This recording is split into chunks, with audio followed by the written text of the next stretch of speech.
Doctor Baba Saheb Ambedkar open university.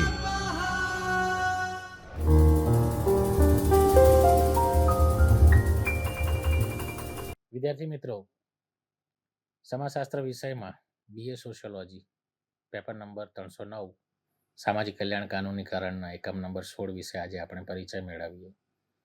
એકમ number 16માં જે મુખ્ય વિષય છે એમાં પછાત વર્ગો માટે પંચની નિમણૂક. મિત્રો, ભારત આઝાદ થયું ત્યાં સુધીમાં આપણે જોઈશું તો બ્રિટિશર્સના શાસનમાં જે આર્થિક વ્યવસ્થા ઊભી કરવામાં આવી હતી એ દમનકારી અને શોષણવાળી આખી આર્થિક વ્યવસ્થા હતી અને એને કારણે ઘણા બધો જ્ઞાતિ સમૂહો ભારતમાં જે એ ગરીબીની ગર્તામાં મૂકી દેવામાં આવ્યા હતા અને એને કારણે આઝાદ ભારત પછી ભારતીય સંવિધાન સભાએ જે પણ જ્ઞાતિ સમૂહો અતિ ગરીબ અતિ પછાત જેવી અવસ્થામાં આવી ગયા હતા એમને માટે કલ્યાણકારી યોજનાઓની અમલવારી કરવામાં આવી. સાથે સાથે ભારતીય સંવિધાન સભામાં આવા જ્ઞાતિ સમૂહો માટે વિશેષ ચર્ચાઓ સત્રો દ્વારા ચિંતા કરીને વિશિષ્ટ પ્રાવધાન કરવાનું આખી જે વ્યવસ્થા ઊભી કરવામાં આવી, જેમાં મુખ્ય ભારતીય બંધારણના અધ્યક્ષ સમિતિના જે અધ્યક્ષ હતા ડૉક્ટર બાબા સાહેબ આંબેડકર દ્વારા વિશેષ પ્રયત્નો એમાં કરવામાં આવ્યા. એ જ રીતે વિવિધ જ્ઞાતિ સમૂહોમાંથી આવતા એ ભારતીય સંવિધાન સભાના જે કંઈ પણ સભ્યો હતા એ સભ્યોમાંથી આવા જ્ઞાતિ સમૂહો, પછાત સમૂહો, સાથે સાથે લઘુમતી સમૂહો, આ બધા સમૂહોને કઈ રીતે આર્થિક રીતે પગભર કરી શકાય અને અન્ય જે જ્ઞાતિઓ આર્થિક રીતે પગભર હતી એમની સાથે કઈ રીતે પગ મિલાવીને આગળ આવી શકે એની વ્યવસ્થા ભારતીય સંવિધાન સભાએ કરી. સાથે સાથે ભારતીય સંવિધાન સભામાં આપણે જોઈશું તો અનુસૂચિત જાતિઓ માટે, અનુસૂચિત જનજાતિઓ માટે પણ વિશેષ પ્રાવધાન કરવામાં આવ્યું. એ વિશેષ પ્રાવધાનને અંતે જે બાકી રહી ગયેલા અન્ય પછાત વર્ગો હતા એ પછાત વર્ગો માટે વિશેષ જોગવાઈ ભારતીય સંવિધાન સભામાં, ભારતીય બંધારણમાં કરવામાં આવી. તો એના વિશે વિશેષ આપણે પરિચય મેળવીએ. સૌપ્રથમ આપણે જોઈશું તો ખાસ કરીને આઝાદી પછી સંવિધાન સભાએ ભારતીય બંધારણમાં દેશમાં વહેલી તકે વર્ગવિહીન અને જ્ઞાતિવિહીન સમાજની સ્થાપના થાય તેવું ધ્યેય બંધારણમાં રાખવામાં આવ્યું. સાથે સાથે SC અને ST સમાજ માટે બંધારણમાં તેના રક્ષણની અને ઉત્કર્ષને ધ્યાનમાં રાખીને પૂરતું પ્રતિનિધિત્વ મળે તે માટે અનામતની વ્યવસ્થા પણ કરવામાં આવી. સાથે સાથે એ બધા સમૂહોને સામાજિક અન્યાય ન થાય એના માટે વિશેષ પ્રાવધાનો કરીને વિશિષ્ટ રક્ષણ પણ કરવામાં આવ્યું. એ તમામ પ્રકારનો અનુસૂચિત જ્ઞાતિઓ અને જનજાતિઓ માટે ભારતીય સંવિધાન સભાએ ભારતીય સંવિધાનમાં જે કંઈ પણ કલમો મૂકવામાં આવી એ રક્ષણ માટે, આર્થિક ઉત્કર્ષ માટે, કાનૂની ન્યાય માટે અને સૌને માટે ન્યાય મળી રહે એવી આખી વ્યવસ્થા કરવામાં આવી. તો આખી આ પ્રતિનિધિત્વની જે વાત અનુસૂચિત જ્ઞાતિઓ અને જનજાતિઓ માટે કરવામાં આવી. સાથે સાથે આ બંને સમૂહો ઉપરાંત જે ભારત અને ગુજરાતમાં ઘણી બધી જ્ઞાતિઓ એવી હતી જે શૈક્ષણિક અને આર્થિક રીતે અન્ય જ્ઞાતિઓની તુલનામાં વિકાસનું સ્તર પ્રમાણમાં ખૂબ જ ઓછું હતું.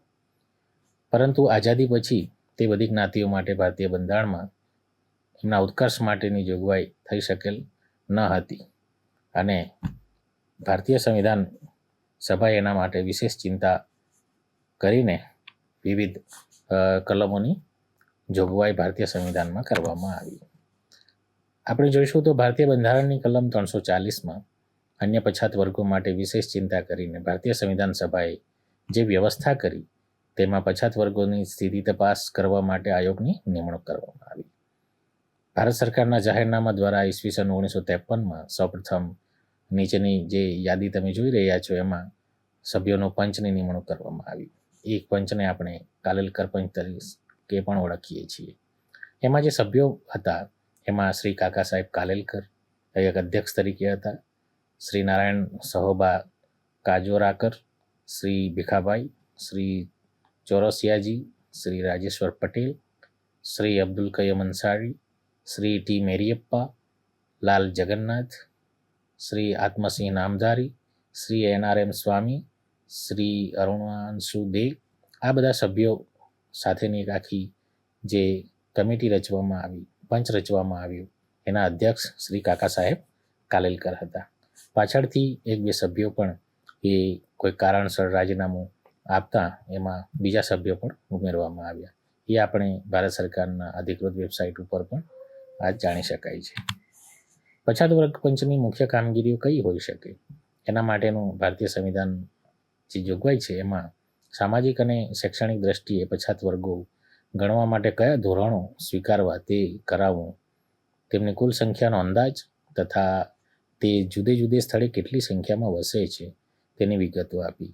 એટલે કે શૈક્ષણિક દ્રષ્ટિએ પછાત વર્ગોનો જે આપણે આંક કાઢવાનો હોય તો વિશેષ અભ્યાસની જરૂર પડે. એમાં સૌથી વધુ સામાજિક વિજ્ઞાન સાથે જોડાયેલા તજજ્ઞો, સમાજશાસ્ત્રીઓ, માનવશાસ્ત્રીઓની એમાં જરૂર પડે. સાથે સાથે સર્વેયરની પણ જરૂર પડે. તો એ ગ્રાસરૂટ લેવલ ઉપર એટલે કે જે જમીની સ્તર ઉપર કઈ પ્રકારની વ્યવસ્થા છે એમાં શૈક્ષણિક દ્રષ્ટિકોણ સાથે સાથે કેટલી સંખ્યા, જ્ઞાતિ સમૂહ કયા છે એની ઓળખ કરવી, એ બધા પારામીટર્સ કઈ રીતે કરવા એના માટેના કેટલાક માપદંડો પણ મૂકવામાં આવ્યા. પછાત વર્ગની સ્થિતિની તથા તેઓ કેવી મુશ્કેલીઓ વેઠાય છે તેની પણ તપાસ કરવા માટેની પંચની કામગીરી ગણવામાં આવી. સાથે સાથે મુશ્કેલીઓ નિવારવા અથવા તેમની સ્થિતિ સુધારવા ભારત સરકારે અથવા કોઈ પણ રાજ્યે જે કામગીરી કરવાની તજવીજ છે એ બાબતની કામગીરીનો અહેવાલ તૈયાર કરવો. સાથે સાથે ભારત સરકારે અથવા કોઈ પણ રાજ્યે જે આપવાનું એનું અનુદાન છે તથા તે અંગેની શરતોની બાબતો નક્કી કરવાનું કામગીરી મુખ્ય ગણવામાં આવી. જે બાબતો રાષ્ટ્રપતિ સોંપે તેની તપાસ કરવી. સાથે સાથે તપાસને પરિણામે જે હકીકતો મળે તે તથા યોગ્ય ભલામણો સહિત રાષ્ટ્રપતિશ્રીને અહેવાલ પણ આપવો. તો આ પછાત વર્ગની મુખ્ય કામગીરીઓ ગણવામાં આવી અને એના દ્વારા આ જે જ્ઞાતિઓ છે એ જ્ઞાતિઓ નક્કી કરવા માટેના કેટલાક આખી વ્યવસ્થા ઊભી કરવામાં આવી. તો મુખ્ય પછાત વર્ગની મુખ્ય કામગીરીઓ આપણે જાણી શક્યા. હવે પછી પંચે કયા પ્રકારની કામગીરી કરવાની રહેશે તેની પણ જોગવાઈ કરવામાં આવી. તો એમાં કેન્દ્ર સરકાર, રાજ્ય સરકારો અને પોતાને યોગ્ય લાગે તે અન્ય અધિકારીઓ કે સંસ્થાઓ કે વ્યક્તિઓ પાસેથી પોતાને જરૂરી લાગે તેવી માહિતી જરૂરી સ્વરૂપમાં અને પદ્ધતિમાં મેળવવી. એટલે કે એમાં કેટલાક અહેવાલો, એથનિક માહિતી, સમૂહને લગતી માહિતી, જ્ઞાતિ સમૂહ કયા પ્રકારનું સામાજિક જીવન જીવી રહ્યા છે એના વિશેની માહિતી, એના અહેવાલો, એ બધા તમામ પ્રકારના જે જરૂરી બાબતો છે એ બાબતથી સંલગ્ન સંસ્થાઓ, લાગુ પડતા અધિકારીઓ અને જે તે સમૂહ કે જ્ઞાતિ પંચના જે વ્યક્તિઓ હોય તો એ વ્યક્તિઓના અધિકૃત થયેલા વ્યક્તિઓ પાસેથી પણ માહિતી મેળવવાની જરૂર લાગે તો એ વિવિધ પદ્ધતિઓ વિકસાવીને પંચ એ મુજબની પ્રવૃત્તિઓ કરી શકે. સાથે સાથે પંચની પોતાની અથવા તેણે નિમેલી પેટા સમિતિઓની સભાઓ તેના અધ્યક્ષ કરાવે કે આદેશ આપે તે સમયે અને સ્થળે એની મિટિંગ કરીને યોગ્ય સંચાલન કરવાની આખી વ્યવસ્થા પંચ દ્વારા કરવાની થતી પ્રવૃત્તિ તરીકે જોવામાં આપણે આવે છે. એ જ રીતે ભારતમાં જરૂરી અથવા સ્થળોની પોતે અથવા પોતાની પેટા સમિતિઓની મુલાકાત લેવી. મોટેભાગે વિઝિટ એટલે કે અહેવાલ રિપોર્ટ જે હોય જે તે જ્ઞાતિ વિશેનો અહેવાલ સંશોધન અભ્યાસમાં ચાલુ હોય અને અહેવાલ તૈયાર થાય ત્યાં સુધીમાં સ્થળ તપાસ પણ એમાં ખૂબ જરૂરી હોય છે. તો સામાજિક અહેવાલ, આર્થિક અહેવાલ, શૈક્ષણિક અહેવાલ, આ બધી વિગતોને લગતી માહિતી જે તે સ્થળ, તાલુકા, જિલ્લા કક્ષાએ અથવા તો બ્લોક લેવલે પણ એ માહિતી કલેક્શન કરવાનું, રૂબરૂ કલેક્શન પણ આખી માહિતી ભેગી કરવાની થતી હોય છે. તો એ બધી કામગીરી જે છે એ કામગીરીમાં આપણે આ મુદ્દામાં જોયું કે ભારતમાં જરૂરી અથવા સ્થળોની પોતે અથવા પોતાની પેટા સમિતિઓની મુલાકાત એ લેવાની થતી હોય છે. તો આ જે આખી બાબત આપણે સમજ્યા એ પંચે જે કરવાની પ્રવૃત્તિઓ છે એ પ્રવૃત્તિઓ અંગેનું વિગત આપણે જોઈએ. હવે એની પરિભાષા આપણે જોઈશું તો બંધારણની કલમ 340માં જે વ્યવસ્થા છે એ વ્યવસ્થામાં ભારતમાં પછાત વર્ગની સ્થિતિની તપાસ કરવા માટે કમિશનની નિમણૂક કરવામાં આવે છે. જે બેઝિક આપણે માહિતી જોઈશું તો અત્યાર સુધીમાં જે અગાઉ માહિતી આપણે જોઈ તેમ પ્રથમ પંચ કાકા કાલેલકર શ્રીની અધ્યક્ષતામાં ઈસવીસન 1953માં એ નિમાયું હતું. શ્રી બીપી મંડલની અધ્યક્ષતામાં ઈસવીસન 1978માં બીજું પંચ નિમાયું હતું. શ્રી એ આર બક્ષીના અધ્યક્ષસ્થાને ઈસવીસન 1972માં સામાજિક શૈક્ષણિક રીતે પછાત વર્ગો માટેની પંચની એટલે કે બક્ષી પંચની રચના થઈ હતી. તો આ બેઝિક 1953, 1978, 1972 આ બધી મુખ્ય માહિતી આપણે જોઈશું. તો એમાં સાલવારી પ્રમાણે પંચોની નિમણૂક થઈ છે. પછાત વર્ગો માટે ઉત્કર્ષ યોજનાઓ કઈ છે તો એના વિશે જોઈશું. તો પછાત વર્ગના બાળકો શિક્ષણ મેળવી શકે તે માટે ટકાવારીમાં પણ છૂટછાટ આપવામાં આવી છે. આ ઉપરાંત શિક્ષણમાં 27% બેઠકો અનામત રાખવામાં આવી છે. સાથે સાથે શિષ્યવૃત્તિ, ફી માફી, છાત્રાલયમાં રહેવાની સુવિધા વગેરે યોજના અમલમાં છે. સાથે સાથે વિનામૂલ્ય શિક્ષણની સુવિધાઓ ઉચ્ચ શિક્ષણ માટે પણ અપાય છે. આમ અનામત અને અન્ય શૈક્ષણિક સુવિધાઓના પરિણામે પછાત વર્ગના વિદ્યાર્થીઓને શૈક્ષણિક દરજ્જો ઊંચો લઈ જવાની તક મળી છે. રોજગારી ક્ષેત્રે આપણે જોઈશું તો પછાત વર્ગના લોકો સરકારી નોકરીમાં પ્રવેશી શકે તે માટે નોકરીઓમાં પણ અનામત વ્યવસ્થા દાખલ કરવામાં આવી છે. ભારત સરકાર દ્વારા નોકરીઓમાં 27% અનામત જગ્યાઓ રાખવામાં આવે છે. રાજકીય ક્ષેત્રે પણ આપણે વાત કરશું તો પંચાયતના ત્રિસ્તરીય માળખામાં પંચાયતોમાં સામાજિક, શૈક્ષણિક રીતે પછાત વર્ગો માટે અનામત બેઠકો રાખવાની જોગવાઈ છે. એમાં 33% બેઠકો જે છેલ્લે થયેલા સુધારા મુજબ 33% બેઠકો સ્ત્રીઓ માટે પણ અનામત રાખવાની જોગવાઈ કરવામાં આવી છે, જેથી કરીને જે સમાજનું જે બેલેન્સ છે એ બેલેન્સ જળવાઈ રહે અને પ્રતિનિધિત્વ પૂરતું મળી રહે. તો આ જે રોજગારી ક્ષેત્રે, રાજકીય ક્ષેત્રે કે શૈક્ષણિક ક્ષેત્રે આ જે જોગવાઈઓ છે એ જોગવાઈઓ આપણે વિષયવાર જોઈએ. અન્ય પછાત વર્ગ સમૂહ ભારતમાં અને ગુજરાતમાં કેટલા છે એના વિશેની માહિતી આપણે મેળવીશું. તો એમાં ભારત સરકારે નોકરીના હેતુ માટે જાહેર કરેલ ગુજરાતની સામાન્ય યાદી આપણે ગુજરાત સરકારની સામાજિક અધિકારિતા મંત્રાલયની વેબસાઇટ ઉપર જોઈશું. તો જે કોમન લિસ્ટ છે એમાં ટોટલ ભારત સરકારના નોકરીના હેતુ માટે જાહેર કરેલી યાદી ટોટલ 104 જ્ઞાતિ સમૂહો એમાં સમાવેશ કરેલા છે. એ જ રીતે ગુજરાત રાજ્યની સામાજિક અને શૈક્ષણિક રીતે પછાત સમૂહોની જાતિઓની જે યાદી છે એમાં 146 જેટલી જ્ઞાતિઓને પ્રતિનિધિત્વ અપાયું છે. એના વ્યવસ્થિત સંદર્ભ માટે આપ સ્ક્રીન ઉપર જોઈ રહ્યા છો. એના સંદર્ભમાં જશો તો વિશેષ આપણને જ્ઞાતિ પ્રમાણે ક્યારે કયો ઠરાવ થયો અને કયા ગેઝેટમાં એનું નોટિફિકેશનમાં નામ આવ્યું એનો વિગતવાર અહેવાલ આમાં આપ ચેક કરી શકો છો.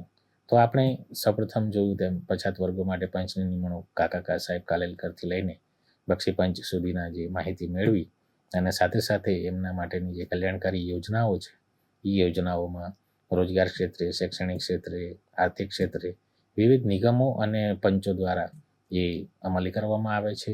સામાજિક અધિકારિતા મંત્રાલયની વેબસાઇટનું આપ સર્ચ કરશો તો જે પછાત સમૂહો માટેની જે યાદી છે એના વિવિધ નિગમો છે એ નિગમવાર એમાં આર્થિક, સામાજિક અને રોજગારીને લગતી યોજનાઓ વિગતે મૂકવામાં આવેલી છે અને એનો એ બહોળો ઉપયોગ કરીને પણ યોજનાનો લાભ લઈ શકાય છે. આમ ગુજરાત સરકાર અને ભારત સરકાર દ્વારા વિશેષ મહત્ત્વ આપીને એનું એક આખું આપણે જોઈશું તો અનુસૂચિત જાતિઓ માટે નેશનલ કમિશન ફોર શિડ્યુલ કાસ્ટની રચના છે.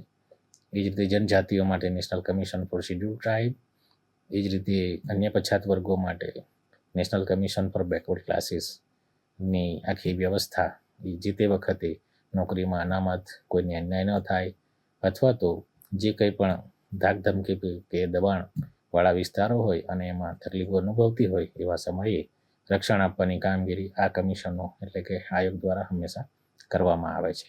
એ આયોગ દ્વારા થયેલા નિરીક્ષણ, ઓબ્ઝર્વેશન અને અહેવાલ એ ભારત સરકારમાં સુપ્રત થયેથી વિવિધ કાનૂની પગલાં પણ લેવામાં આવે છે. સાથે સાથે જરૂરી કલ્યાણકારી યોજનાઓની જે મુદ્દાઓ છે, ચર્ચાસ્પદ મુદ્દાઓ છે એ મુદ્દાઓ સામે પણ કઈ રીતે એમાં પહોંચી વળવાના તમામ સલાહ સૂચનો કે અહેવાલો આ કમિશનો દ્વારા પણ આપવામાં આવે છે. વધુ વિગતે વધારાના મુદ્દા સાથે ફરીથી મળીશું. ત્યાં સુધી આપ અહીં અભ્યાસ ચાલુ રાખો. ત્યાં સુધી રજા લઈએ છીએ. આવજો. સ્વાધ્યાયઃ